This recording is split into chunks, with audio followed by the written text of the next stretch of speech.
காளி மாந்திரிகம். இந்த காளி மாந்திரிகம் என்பது வந்து எப்படி செய்யணும், எதை வச்சு செய்யணும், இது செய்யறதுக்கு உண்டான வேலை எப்படின்னு கேட்டீங்கன்னாக்கா, வசியம், மோகனம், ஸ்தம்பனம், பேதனம், வித்வேஷனம், ஆக்ரேஷனம், மாரணம் சொல்லக்கூடிய 8 வகையான மாந்திரிகமும் காளியினுடைய சக்கரத்தை வச்சு செய்து அந்த 8ஐயும் செய்து சாதிக்கிறதுக்கு உண்டான மிகப்பெரிய ஒரு சக்தி வாய்ந்த மாந்திரிகத்தை தான் உங்களுக்கு நான் போடுறேன்.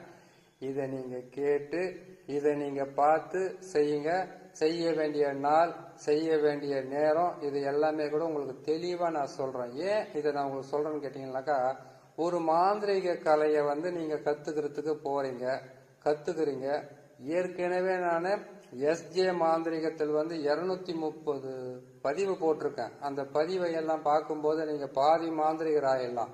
சரி, அதுவும் உங்களால முடியலன்னு கேட்டீங்கன்னாக்கா, எந்திரம் மட்டும் இல்லாம மந்திரம் மட்டும் இல்லாம நீங்க உபாசனை செய்ய வேண்டிய நாட்கள், மந்திரம் பிரயோகம் பண்ண வேண்டிய நாட்கள், ஒவ்வொரு சித்துக்களும் எந்தெந்த நாட்களில் வந்து நீங்க பிரயோகம் பண்ணி நீங்க வெற்றி பெறணும். மாந்திரிகத்தை முழுமையாக கற்று மக்களுக்கு வந்து நல்வழியில வந்து நடத்துறதுக்காக மிகப்பெரிய ஒரு காளி மாந்திரிகத்தை தான் உங்களுக்கு சொல்ல போறேன். காளி மாந்திரிகத்திலிருந்து அஷ்டகர்மம் சொல்லக்கூடிய 8 வகையான மாந்திரிகத்தையும் பிரயோகம் பண்ண முடியுமா? அப்படி கிடையாது. காளி தேவையை வந்து எப்படியெல்லாம் வந்து காளி மாதாவை எப்படியெல்லாம் நம்மளால் வந்து மாந்திரிகத்தின் மூலியமாக நாம வந்து பயன்படுத்தி வெற்றி பெற முடியும் என்பதற்காக பல வழிகள், சூட்சும ரகசியங்கள் எல்லாம் இருக்கு. அது மட்டும் இல்லாம எல்லா மனிதர்களுக்கும், அது ஆணா இருந்தாலும் பெண்ணா இருந்தாலும் காளி தேவி வந்து வசமாவாங்க. ஏன்னு கேட்டீங்கன்னாக்கா, ஆக்ரோஷமிக்க தேவின்னு சொல்லக்கூடிய அந்த காளி அம்மாவை, காளி மாதாவை நம்ம வணங்குறதுக்குன்னு சில வழிகள் இருக்குது. அந்த அம்மானுடைய சக்கரத்தை போட்டு அந்த சக்கரத்தின் மூலியமாக வெள்ளிக்கிழமை, அப்படி இல்லைன்னு கேட்டீங்கன்னாக்கா காளி தேவியும் சனீஸ்வரனும் ஒன்று சொல்லுவாங்க. சனிக்கிழமை வந்து உங்களுக்கு யோக நாட்கள் உங்களுக்கு இருந்தாக, யோகமான நாளாக இருந்தா அந்த நாளிலும் நீங்க செய்யறதுக்கு ஆரம்பிக்கலாம். இது செய்யறதுக்கு வந்து பெரிதளவு நீங்க கஷ்டமா பண்ணிட்டு அது செய்யணும் இதை செய்யணுன்ற, அதாவது மாந்திரிகத்தை கற்று முடிக்கிற வரைக்கும் நீங்க தான் மாந்திரிகத்தை செய்றீங்கன்னு வேணாம். அந்த மந்திரங்களும் அந்த எந்திரங்களும் அந்த உபாசனைகளும் உங்களை சுத்தி வந்து பேசும் வார்த்தைகள் ஒவ்வொன்றுமே வந்து விதையாக மாறி அது முளைத்து அது வந்து பலன்களை கொடுப்பது போல ஒவ்வொரு நாளுமே நீங்க செய்யற மந்திரம், காளி மந்திரமோ, அதுக்கப்புறம் அந்த அம்மாவுடைய எந்திரத்தையும் வச்சு நீங்க மாந்திரிக பிரயோகம் பண்ணி ஒவ்வொன்றும் செய்து நீங்க வெற்றி பெறலாம். அது மட்டும் இல்லாம இந்த காளி மந்திரத்தை வந்து, காளி மாந்திரிகத்தை வந்து அஷ்டகர்ம 8 சொல்லியிருக்கேன் இல்லையா, அந்த 8 வகையான மாந்திரிகத்தையும் நீங்க முழுமையா கத்துறீங்கன்னு கேட்டீங்கன்னாக்கா, நான் 8 பதிவா போடுவேன். இந்த பதிவு இல்லாம இந்த பதிவுல போறது வந்து காளினுடைய முழு மந்திரத்தையும் எப்படி சொல்றது, சக்கரத்தை போட்டு அந்த சக்கரத்தை வந்து எதற்காக தான் பயன்படுத்துறாங்க, இந்த காளியினுடைய சக்கரம் வந்து இருந்தா நம்ம என்ன செய்யும், நம்ம எப்படியெல்லாம் நம்ம பாதுகாத்துக்கலான்றதுக்கு உண்டான வழியை தான் உங்களுக்கு நான் சொல்ல போறேன். அதை நீங்க கேட்டு நீங்க செய்யறதுக்கு உண்டான நாளை வந்து நீங்க, நான் சொல்ற அந்த நாளை வந்து நீங்களே வந்து இந்த நாள்ல செய்யலாம்னு முடிவு பண்ணிக்கோங்க. சரி, மாந்திரீகத்தை பிரயோகம் பண்றதுக்கோ மாந்திரீகத்தை வந்து நீங்க கத்துக்கிறதுக்கோ உகந்த நாள்னு பாத்தீங்கன்னாக்கா அமாவாசை. அமாவாசை நாட்களில் வந்து காளியினுடைய சக்கரத்தை வந்து எங்க வீட்டுல வந்து அதற்கு முன்பதாக, அமாவாசைக்கு முன்பதாகவே 2 நாட்களுக்கு முன்பதாகவே வீட்டுக்குள்ள வந்து ஒரு அறையை உங்களுக்காக தனியா வந்து ஒதுக்கி அது வந்து மாட்டு சாணத்தை போட்டு முழுமையாக அந்த வீட்டை எல்லாம் சுத்தமா கழுவி வச்சுக்கோங்க. சுத்தமா கிளீன் பண்ணி வச்சுட்டு அரிசி மாவால கோலமிடணும். அதாவது கேட்டீங்கன்னா பெண்களா இருந்தா இந்த வேலையை செய்வாங்க, ஆணா இருந்தா எப்படி செய்ய முடியுன்ற ஒரு சில விஷயம் இருக்கும். அதாவது எந்த துணையும் இல்லாம தனிப்பட்ட முறையில் இருக்கிற ஒரு ஆணா இருந்தா மாட்டு சாணத்தை போட்டு நீங்க கழுவிட்டு, இல்ல மாட்டு கோமியத்தை அந்த இடத்துல தெளிச்சிட்டு தர்பப்புல்ல வச்சு, அதுக்கப்புறம் வந்து மாட்டு சாணத்தை ஒரு பிடி கையில பிடிச்சி பிள்ளையார் மடிச்சு அதில் அருகம்புல்ல வச்சுட்டு, அதுக்கு பிறகு நீங்க செய்ய வேண்டியது வந்து அவள் பொறி கடலை, தூப தீபம், அதுக்கப்புறம் பாத்தீங்கன்னாக்கா ஒரு 3 வாழைப்பழம், ஒரு வாழை இலையில இதையெல்லாம் வச்சுட்டு இதையே நீங்க நெய்வேத்தியமாக செய்யலாம்.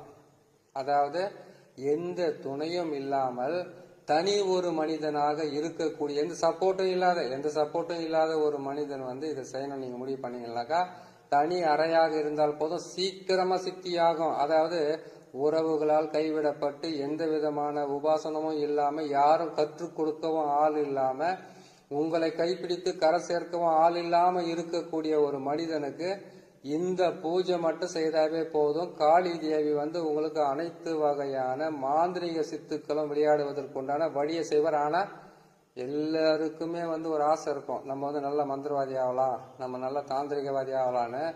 ஆனா ஒரு விஷயத்த நல்லா கேட்டுக்குங்க, மாந்திரிகர் ஆவறதுக்கு வைராக்கியமும் அது மட்டும் இல்லாம வேக வேகமா கத்துக்கிறது மட்டும் இல்ல, நீங்க கத்துக்கிற இந்த மாந்திரிகத்தை எப்படி பயன்படுத்தணும்ன்றத வந்து முழுமையா தெரிஞ்சுக்கணும். காளி தேவின்னா யாரு, இவங்க எதுக்காக ஆக்ரோஷமான தேவிகளில் ஒருத்தராக இவங்க இருக்கிறாங்கன்றத வந்து ஏற்கனவே பல பதிவுகளில் போட்டிருக்கேன். இந்த மாந்திரிகத்துக்காக நான் சொல்றேன். காளி தேவி வந்து நிர்வாணமாக இருப்பாங்க, அவங்க உடம்புல வந்து ஆடை இருக்காது. நம்மளுடைய மகாதேவனுடைய மார்பின் மீது காலை வைத்து உதைத்து அது மேல நிக்கிறவங்க கொண்டு சக்தி வாய்ந்த இந்த காளி தேவியவை எதற்காக சித்தர்களும் முன்னோர்களும் அதற்கு முன்பதாக இருந்த மனிதர்களை வந்து வணங்கி இருக்காங்க, அவங்க கிட்ட வரம் பெற்றிருக்காங்கன்னு கேட்டீங்கன்னாக்கா, காளி தேவி, வராகி தேவி, அதுக்கப்புறம் கேட்டீங்கன்னா நம்ம இஷ்ட தெய்வம் சொல்ற எல்லா தெய்வங்களை விட காளி தேவி நமக்கு சீக்கிரமா சித்தியாவாங்க. காளியினுடைய ஒரு உருவப்படமோ அல்லது வந்து காளியினுடைய சிலையை வைத்து நீங்க அவங்களுக்கு 3 வகையான பூஜை போடலாம். கரு பூஜை போடலாம், உரு பூஜை போடலாம், அப்படி இல்லைன்னு கேட்டீங்கன்னா நெய்வேத்திய பூஜை போடலாம். இது வந்து உங்களுக்கு யாரும் சொல்லி கொடுத்திருக்க முடியாத ஒரு கலை. கரு பூஜை, உரு பூஜை, அதுக்கப்புறம் கேட்டீங்கன்னா நெய்வேத்தியம் சொல்லுவாங்க. கரு பூஜைன்னு அவங்களுக்கு தெரியும், அது வெளிப்படையா சொல்லக்கூடாது. ஏன்னு கேட்டீங்கன்னாக்கா, கரு என்பது வந்து ஒரு உயிரை பலியாக கொடுத்து, பலின்னு சொல்லக்கூடாது, அது வந்து சில விஷயங்கள் இருக்குது. அந்த உயிரை பலி கொடுத்து அதன் மூலியமாக வந்து கருவை வந்து மையாக மாத்தின ஒரு ரகசியமான விஷயமா இருக்குது. உரு என்பது வந்து மந்திரத்துங்களை லட்சக்கணக்கில் உரு போட்டு அதுக்கப்புறம் அந்த தேவிய நமக்கு சித்தி செய்துக்கிறது. அது மட்டும் இல்லாம இந்த நெய்வேத்தியன்றது வந்து கேட்டீங்கன்னாக்கா, காளியினுடைய உருவப்படம், அது போட்டோவா இருக்கட்டும் இல்ல சிலையாக இருக்கட்டும், அப்படி இல்லைன்னு கேட்டீங்கன்னாக்கா அவங்களுடைய முழு உருவத்தையும் நமது இரு கண்களால் வந்து நமக்கு முன்னாடி நிக்கிற மாதிரி வச்சுக்கிட்டு ஒரு விளக்கு ஒண்ணு ஏற்றி அந்த விளக்குக்கு முன்னாடி உக்காந்துக்கிட்டு அந்த விளக்கை பார்த்துக்கிட்டே அந்த அம்மனுடைய உருவத்தை நினைச்சுக்கிட்டு மந்திரத்தை பிரயோகம் பண்ற வழியும் இருக்கு. எந்த திசையில உக்காந்து எந்த இடத்தில் உக்காந்து மந்திரத்தை சொன்னாக்கா, கிழக்கு திசையா என்ன செய்ய முடியும், மேற்கு திசையா என்ன செய்ய முடியும், வடக்கு திசையா என்ன செய்ய முடியும், தெற்கு திசையா, அது மட்டும் இல்லாம 4 திசை 8 திக்குன்னு ஒண்ணு இருக்குது. அந்த திக்குகளை உக்காந்து எந்தெந்த மந்திரத்தை சொல்லி எந்த மணி மந்திரத்தை சொல்லி காளி தேவியை சித்தி பண்ணிக்கிட்டு யாரையெல்லாம் வந்து நம்ம எப்படியெல்லாம் வந்து மாந்திரிகத்தின் மூலியமாக ஆட்டி படைக்கலாம் என்ற ஒரு மிகப்பெரிய ஒரு ரகசியமே காளி மாந்திரிகத்தில் இருக்கு. காளி மாந்திரிக தாய் வந்து நீங்க அன்பா கூப்பிட்டா அவங்க அன்பானவங்க, பாசமா கூப்பிட்டா பாசமானவங்க, கோபமா கூப்பிட்டா கோபமானவங்க, எதிரிகளை அழிப்பதற்கும் விரோதிகளை இல்லாமல் செய்வதற்கும் மக்களை வந்து துன்புறுத்துகள் வந்து தலைகளை கொய்து எடுப்பதற்கும் பல வகையான உருவங்களில் வந்து மிகவும் கொடுமையானது கடுமையானது ஈஸியா சித்தி ஆகிறவங்க. அதை கேட்டீங்கன்னா ஈஸியா நமக்கு வந்து வசப்பட்டு நமக்கு இருக்கக்கூடிய துன்பங்களை வேறறுத்து வாழ்க்கையில வந்து பல வகையான முன்னேற்றத்தை கொடுக்கக்கூடிய இந்த காளி தேவியை வணங்குறதுனால எத்தகையான நன்மைகள் நடக்கும் என்பதை வந்து மாந்திரிகத்தின் மூலியமாக கத்துக்கலாம். காளியினுடைய அஷ்ட கர்ம சித்துக்களும் இருக்கு. அந்த அஷ்ட கர்மத்தை வந்து கத்துக்கிட்டு எந்த நேரத்துல பயன்படுத்தலான்றது சொல்றதுதான் இந்த பதிவு. சரிங்களா?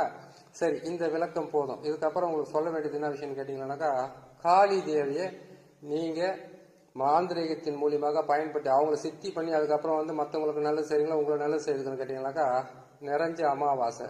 அந்த அமாவாசையாகப்பட்டது சூரியனோ சந்திரனோ, சூரியன் ஆட்சி பெற்ற இடத்தில் வந்து சந்திரன் சேர்ந்து இருக்கலாம், இல்ல சந்திரன் ஆட்சி பெற்ற இடத்தில் வந்து சூரியன் சேர்ந்து இருக்கலாம். அப்படின்னு கேட்டீங்கன்னாக்கா, ரிஷம்ப ராசியில் வைகாசி மாதத்தில் வரக்கூடிய அமாவாசை மிக மிக வந்து ரொம்ப நமக்கு நல்லது.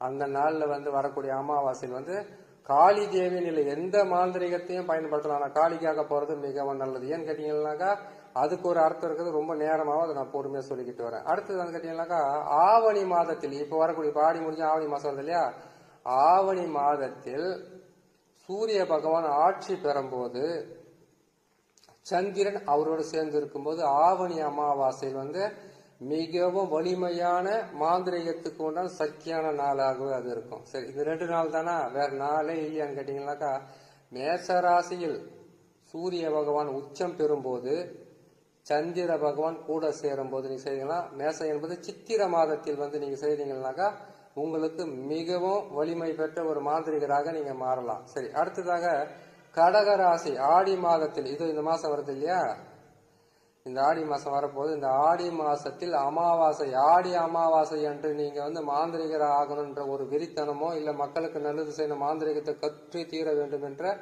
ஒரு வெறியும் உங்க மனசுக்குள்ள ஒரு ஆசையும் இருந்தா நீங்க கண்டிப்பா அந்த ஆடி மாசத்தில் அமாவாசை அன்னைக்கு சந்திர பகவான் ஆட்சி அமைத்து அவரோடு சேர்ந்து நிற்கக்கூடிய அந்த சூரிய பகவான் அமாவாசை அன்று நீங்க மாந்திரிகத்தை பயன்படுத்தி நீங்க வெற்றி பெறலாம். அன்னைக்கு நீங்க மாந்திரிகத்து தான். சரி, இந்த நாள் மட்டும்தானா, வேற நாளெல்லாம் செய்யவே கூடாதா மாந்திரிகத்தனாக்கா? வெள்ளிக்கிழமை, வளர்த்துறையாக இருக்கக்கூடிய வெள்ளிக்கிழமையில எந்த நாள்லனா உட்காந்து நீங்க மாந்திரிகத்தை பயன்படுத்தலாம். காளி, மோகினி, அதாவது பெண் தெய்வங்கள் என்று சொல்லக்கூடிய இந்த தெய்வங்களை நீ மாந்திரிகத்துக்காக பயன்படுத்தணும் கேட்டீங்களா, வெள்ளிக்கிழமை அன்னைக்கு உங்களுக்கு வசமாகும். சரி, வெள்ளிக்கிழமை செய்யலாம். அதுக்கு அடுத்ததாக பௌர்ணமியும் வசமாகும். சூரியனை சந்திரன் பார்க்க, சந்திரனை சூரியன் பார்க்க, பௌர்ணமி இதுக்கு வசமாகும். சரி, இது எல்லாம் தான், இது மட்டும் தானே? வேற என்னக்கா, அஷ்டமி திதி இருக்கு பாத்தீங்களா, அந்த நாளில் மிகப்பெரிய மாந்திரிகராகலாம் செய்யறதுக்கு ஆரம்பிச்சாங்க. அஷ்டமியில மாலை நேரத்துல செய்யணும், காலையில செய்யக்கூடாது. இதெல்லாம் ஒரு மாந்திரிகராக இருக்கக்கூடியவர்களும் மாந்திரிகளாக மாறக்கூடியவங்களுக்கு நீங்க தெரிஞ்சுக்க வேண்டிய ஒரு விஷயம். சரி, ரொம்ப நேரம் பேசியாச்சு, இதுக்கப்புறம் சொல்ல வேண்டிய விஷயத்தை அவங்க சொல்லி பிடிச்சலாம். காளியினுடைய சக்கரத்தை போறேன். இந்த சக்கரத்தை முடிஞ்சா ஒரு தகுடால வரைஞ்சி வச்சுக்கிட்டு அதை உங்க மடி மேல வச்சுக்கிட்டு, அப்படி இல்லைன்னு கேட்டீங்கன்னா எதிர்க்க முகத்துல பாக்குற மாதிரி வச்சுக்கிட்டு, அப்படி இல்லைன்னு கேட்டீங்கன்னாக்கா நீங்க அந்த எந்திரத்தை உங்களுடைய அதை மடி மேல சொல்லிக்கலாம், மடி மேல வச்சுக்கீங்க, எதிர்க்க வச்சுக்கீங்க. அப்படின்னு கேட்டாக்கா கீழே சக்கரை மாதிரி போட்டு அதை பார்த்துக்கிட்டே தான் நீங்க காளியினுடைய மந்திரத்தை சொல்ல வேண்டியது இருக்கு. அப்படி சொன்னீங்கன்னாக்கா உங்களுக்கு சீக்கிரமா சித்தி ஆகும். ஒண்ணு, அந்த சக்கரத்தை இதில் நான் போட்டு காட்டுறேன், அதை நீங்க பார்த்துருங்க. அடுத்ததாக காளியினுடைய மந்திரம்னு ஒன்று இருக்குது. அஷ்ட கர்மத்தையும் அந்த அம்மா கிட்ட எப்படி நம்ம வரமாக வாங்குறதுன்ற சில மந்திரம் இருக்குது. அந்த மந்திரத்தையும் நான் உங்களுக்கு போடுறேன். அந்த மந்திரத்தையும் நீங்க பார்த்து அந்த மந்திரத்தை பிரயோகம் பண்ணும்போது முதல்ல கேட்டீங்கன்னாக்கா மாந்திரிகத்தை நீங்க பிரயோகம் பண்ற திசையை முதல்ல பார்த்துக்குங்க. அதாவது கிழக்கு முகமாக சூரியன் உதைக்கிறதுக்கு முன்னாடி அதிகாலையில நீ உங்களுக்காக ஒரு இடத்த ஒண்ணு ஒதுக்க சொல்லியிருக்கோம் இல்லையா, ஒரு சின்னதா ஒரு குடிசையா இருந்தாலும் பரவாயில்ல, இல்ல எனக்கு அந்த குடிசை கூட எனக்கு பிடிக்கல, நான் வெளியில இருக்கிறேங்க, நான் மலையில இருக்கிறேன், நான் கேட்டீங்கன்னா வீட்டை விட்டு வெளியில போயிருக்கிறேன்னு கேட்டீங்கன்னாக்கா அது கூட வேணாம். உங்களுக்கு கிழக்கு திசையை பார்த்து அதிகாலையில் குறைஞ்சது பாத்தீங்கன்னாக்கா 4:30 6 பிரம்ம முகூர்த்தம் சொல்லுவாங்க. இல்ல 3 இருந்து 4:30 வரைக்கும் வரும், 3 இருந்து 4:30 வரைக்கும் வரும், 5 வரைக்கும் கூட வரும். இந்த 3:30 மணிலிருந்து கரெக்டா நீங்க 4:30 மணி வரைக்கும் இல்ல 5 மணி வரைக்கும் இந்த 1:30 மணி நேரத்துல இந்த காளி தேவியை நீங்க அவங்கள நீங்க சித்தி பண்ணணும். அவங்களுடைய மந்திரத்தை, அந்த மந்திரத்தை 108 முறை நீங்க சொல்லும் போது உங்களுடைய பார்வையோ உங்களுடைய கவனமோ அப்படி இல்லைன்னு கேட்டீங்கன்னாக்கா காம இச்சைக்காகவோ இந்த தேவியை நம்ம வணங்க கூடாது. உங்களுக்கு கொடுக்க அதை கேட்டீங்கன்னாக்கா அவங்களுக்கு நீங்க முழுசா நீங்க அவங்களே நினைச்சு வாழ்ந்தீங்கன்னாக்கா அவங்க நீங்க ஆசைப்படுற எல்லா வேலையுமே அவங்களே செய்து கொடுத்து உங்களுக்கு பக்கத்துணையா மட்டும் இல்ல மாந்திரிகத்துக்கு மிகப்பெரிய ஒரு வலிமை ஊட்டக்கூடிய தெய்வமாவே இருப்பாங்க. அந்த காளி தேவியுடைய மந்திரத்தையும் நான் போடுறேன். அந்த மந்திரத்தை நீங்க பொறுமையாக பார்த்து அதை நீங்க அந்த மந்திரத்தை பிரயோகம் பண்ணும் போது மிகவும் கேட்டீங்கன்னா தீட்டு இல்லாம இருக்கணும். அது மட்டும் இல்லாம உட்கார திசை முதல் உட்காரும் போது கிழக்கு நோக்கி உட்காரணும் அதிகாலையில.